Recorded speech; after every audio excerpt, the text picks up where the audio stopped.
Well, we're joined now in the studio by Senator Enang, who is a former federal lawmaker and ex-presidential aide to the National Assembly. And at our Overflow studio is the country director of ActionAid, Andrew Mamedu. Thank you, both of you gentlemen, for joining us on News Night tonight. Let me begin with you, Senator, in the studio here with us. A lot of Nigerians are saying, how do you justify this? That it looks like the lawmakers, all 469 or so of them, are not in touch with the economic situation that Nigeria finds herself right now. How do you justify this? Well, some would even say that, look, it amounts to about $100 million. Where will the Senate even get this kind of so many questions? But how do you justify it, first off? I am not here to justify or condemn. I'm here because I am concerned at the recurrence of this question. This question arose in year 2000 when we were, 1999-2000, when we were inaugurated. The question of furnishing allowance and so on arose, and it became very hot. And in 2003, the Fifth Assembly, it arose and it was very hot. In 2007, it arose and it was very hot. And in 2011, it became very hot too. And at every inauguration of every assembly, it becomes a question. So I am concerned because it does appear as if there is some set-up situation that intends to get Nigerians at loggerhead with the legislature, or act as if the legislature is a stranger to the democratic process. Now, under the law, the executive the National Assembly will make laws proscribing the allowances and salaries and allowances and entitlement of the executive. That is what the president, the vice president, the ministers, and heads of parastatals will earn.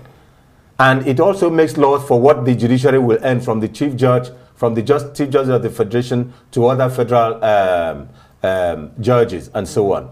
Now, the same law, Section 84, I hope I'm correct, provides that the Revenue Mobilization, Allocation, and Fiscal Commission shall also provide the entitlement of the legislative arm of government. Yes, it has made law for the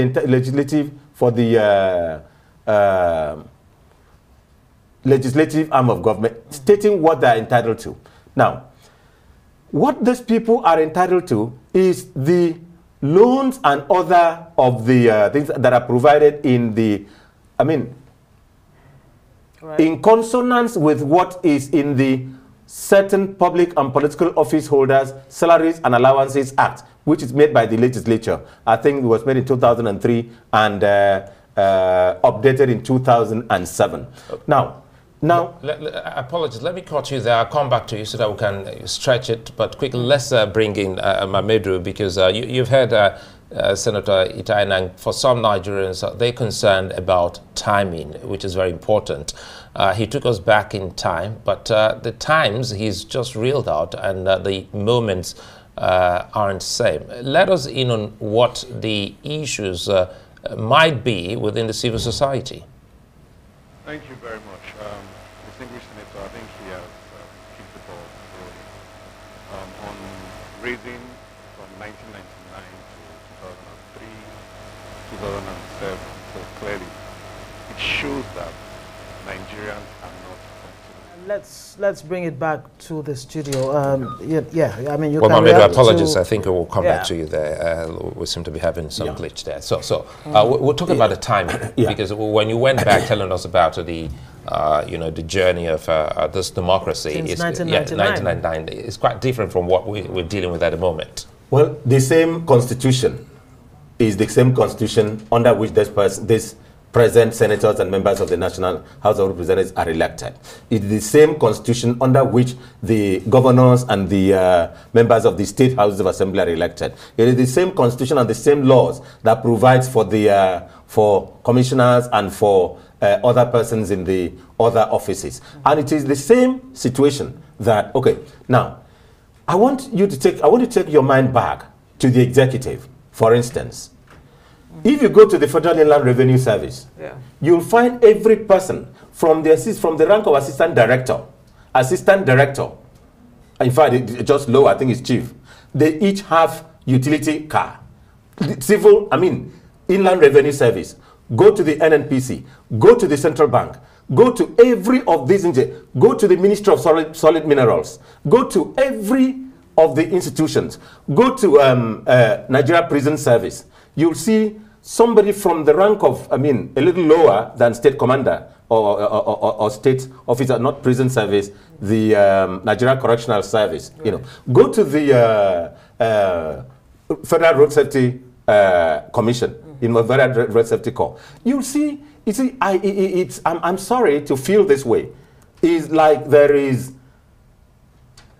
just an arranged like a conspiracy against the legislature. On whose part, really? Who is trying to whip up sentiments against the legislature? I won't mention, but I think that I think the civil society and some society want to. Now, again, the members of the National Assembly are buying these vehicles. I don't know the vehicles they're buying. I don't know how much it is, but they are buying within the budget. The budget of the Federation goes to 3 arms of government. The legislature has its own, the judiciary has its own, and the executive has its own. The executive use the one for what they will, and they give their own to each of the parastatals and institutions, like the customs, and they buy their vehicles.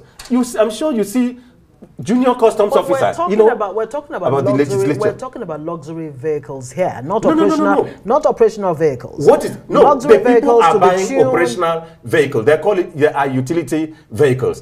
What is the what vehicle are they buying? In the issue here. In 1999, I was given a 504. Right. In 2003, I was given a 406. In 2007, when my third term in the House of Representatives, I was given, I think, a 406. In 2011. I was given a Prado Jeep in the Senate. Let me comment. Senator, I don't accept it. I'm sorry. Nigerians expect me. I'm sorry to be... No, we understand. We understand your position. You were there. But again, you have to also make it clearer for the people. We have a whole lot of people in the National Assembly who are lawyers. Yeah. And they were all automatically students of logic. So it falls flat on the face to hear people bring in the fallacy of ad hominem, saying for the fact that XYZ had vehicles, then they too must. And if it's within the budget, what in heaven's name happened to tighten your belt? When Nigerians are asked to tighten their belts because of the situation, aren't these legislators Nigerians? Shouldn't they be making sacrifices too? I had said at the beginning that I'm not in a position to justify or condemn either side. But I'm saying that the gentlemen, the honorable members, the distinguished senators are acting within their budget. And they have not breached any provisions of the Constitution. And they have not overshot what the Revenue Mobilization, Allocation and Fiscal Commission has provided for them. Now, if you go to the Certain Public and Political Office Holders Salaries and Allowances Act, you will see how much a Chief Justice of the Federation is entitled to, how much a Justice of the Court of Appeal is entitled to, how much all these persons are entitled to. They are entitled to 400% of their salaries as car loan that are still given. Yet they are all still given utility vehicles. They are all given utility vehicles. You see a situation where we were unable to appoint justices of the Court of Appeal. Not to cut you short, because we don't have much time. Look, there's a place for entitlement. That's what Nigerians are saying. Yes. But the times are hard. Good. That's what we've been told from the level of the president, even to the lawmakers themselves are saying, look, things are really tough for Nigerians. Yeah. It is time to tighten your belt. It's time to make your sacrifices. That is what this whole argument is about. Not about entitlement. Yes, they are entitled, but are the times okay for such entitlements? That's the question. And I have saying for the third time that I am not here to condemn or justify. So the question of is the time right or otherwise is not what I will not answer yes or no. But it's simply to say that we should, because I've listened to the argument And the same people who've been making this argument, the same class of persons who've been making this argument are the same persons, the same civil society, the same society group, are the persons who are still sponsoring this against the National Assembly, against the legislature. Well, if you thought this is why I'm coming if you thought it was a sponsor against, it's not a sponsor against the National Assembly. Journalists have gone out and we've sampled opinions from Nigerians, and many Nigerians are still not excited about this. Let's bring in Mamedu, and I hope that the connection will be okay now. Mamedu, apologies earlier. Now you're back, and you've had Senator Enang saying, trying to make meaning of what we're trying to deal with at the moment. Let us in on what you think. Thank you very much. I think clearly, Senator started rightly. So Nigerians started complaining in 1999, 2003, 2007. So every time Nigerians raise issues, so it's not about civil society sponsoring it, it's about the mood of the country at every point in time. And it's obvious that the National Assembly, they are not listening. Now, there's a common saying that you don't continue in error in perpetuity.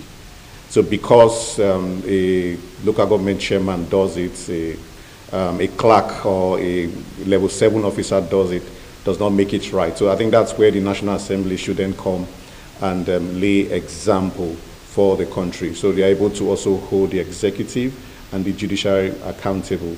If you look at the monetization policy, I think it's quite clear. If you know Abuja very well, you have the legislative quarters. Those buildings were built by government for legislators, but at some point, the government decided to hands off those, and it was sold to people, occupier bases, and senators bought some of those buildings, other Nigerians bought those buildings. So right now, it has been monetized. Same for vehicles. So vehicles for personal use, those have been monetized. So you do not have any reason to then look for. So the car loan of 400%, that exists.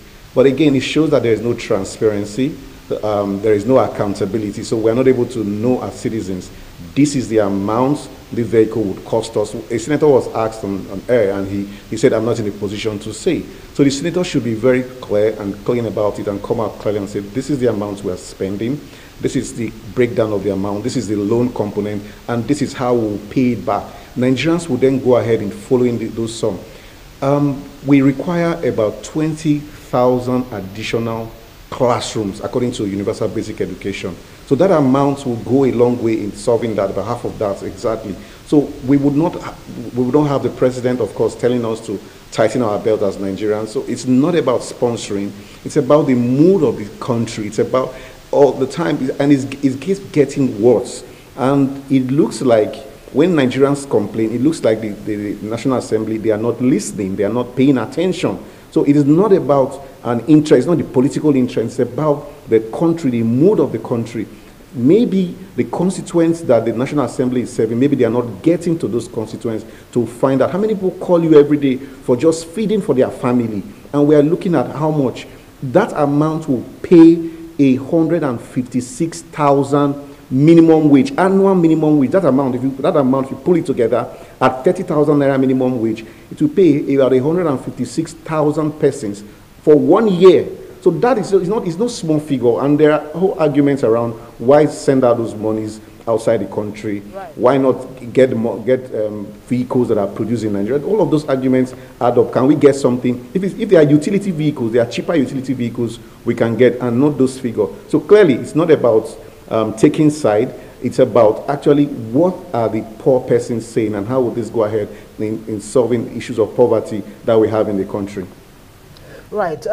We do have a quick, footage there where one of the senators was trying to, defend and justify why this needs to happen. He actually said, going back to his constituency, the roads are bad and all of that. And you wonder, is it not an indictment if your roads are bad? That does say something. Let's listen to it. The senator has that they approve a Land Cruiser for us, and somebody that is a minister, you have more than 6, maybe 3 Land Cruiser, Prado, and other vehicles in their convoy, and you are not asking them questions. Please spare us a bit. And this vehicle that you think, go to Nigerian roads today. If I go home once to my senatorial district, I come back spending a lot on my vehicle because our roads are bad. Andrew Mamedu, you heard the lawmaker there, the senator, say, look, I need SUVs because I need to go back home. And when I go back, the roads are bad.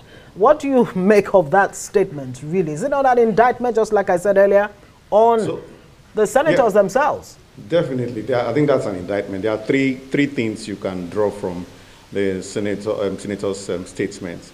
Number one is the indictment. So it's about the government, so the executive, legislature, and the judiciary. It's one government. So the government is responsible for providing services, including good road for us to apply on. So the same way it affects your vehicle as a lawmaker, and you're entitled to using taxpayers' money to fix it. Others are not able to. The second thing there is, it is also an indictment on you not able to hold the ministers accountable. So if a minister has 3 SUV, why would a minister keep a 3 SUV? What is your responsibility in calling that minister to order? So because the minister is doing it, does not mean that we should continue and then follow suit. Then the third issue is the issue of, I think it's a call to Nigerians. So they are telling us that even at local government level, at state level, at national level, in the different ministries, Nigerians need to hold our various governments accountable. It's simple. So from local government, we need to start asking those questions. It's not just about the National Assembly. It's about the cost of governance generally, from the federal to the state to the local government. We need to be the same way we are putting pressure and asking questions here. That is the same way we should put pressure at the local government level. And clearly, there are examples of how these have worked in other countries. If you look at Jacob Zuma, there was a time, of course, he had lavish furnishing of his apartment, and citizens rose up and questioned it, and they went to court. At the end of the day, the court forced him to pay back those money. We had the issue of UK Parliament also that had issues with vehicle like this, and at the end of the day, the UK Parliament, they had to pay back the money. Some people lost their jobs, some people left there, some people were punished. So there are examples across the country, across the world, certainly, that we can live from. Yeah. Let's bring it back here to Senator Enang and see if we can wrap up on this. And it comes back to where I left off, the timing. Speak to the timing. In as much as you're not here to criticize or support your colleagues or take sides with Nigerians, objectively, is this timing okay? Well, I still will say that when you have what they call statutory transfers, and your money is transferred to you as an institution, like the judiciary, like the executive will decide how much will it give to universal basic education, how much will it give to Federal Minister of Education, what will it give to the Customs Service, what will it give to the Minister of Finance and Coordinating Minister of the Economy. It is that they will now decide how the executive wants to use their money. Now, when the judiciary has its own money, it will decide the money we have as our own. How many justices of the Supreme Court can we afford to have? How many justices of the Court of Appeal can we appoint, given our money? And how many justices of the Federal High Court can we have, given our envelope? The same thing goes to the National Assembly. When it has its own statutory transfers, it will now decide.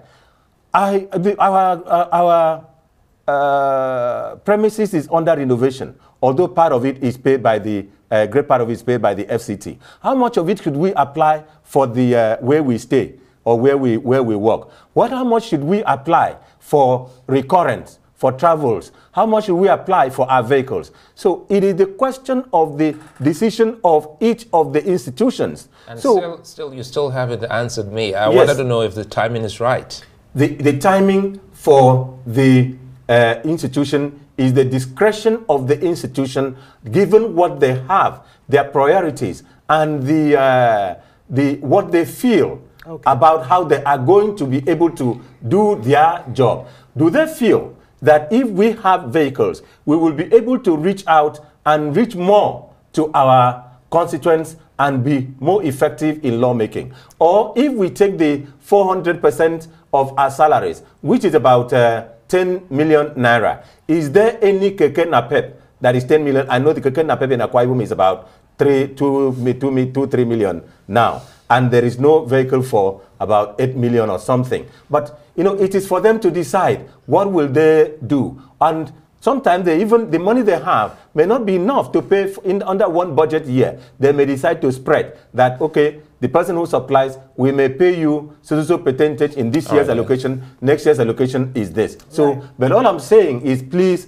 let it not be as if it is an organized resentment against the legislature, that whatever the legislature does, even if it is within its powers, the public will still resent and still appearing to take as if the legislature is a stranger to the democratic process. You can be sure that this has nothing to do with the conspiracy against the National Assembly. The NASS is there to make good laws, you know, for good governance. And where things are wrong, the National Assembly is expected to step in and make the right laws. Thank you so much. We'll have to say thank you very much, Senator Enang, former lawmaker and former presidential aide to the National Assembly, and Andrew Mamedu is country director, ActionAid. Thank you, both of you, for joining us.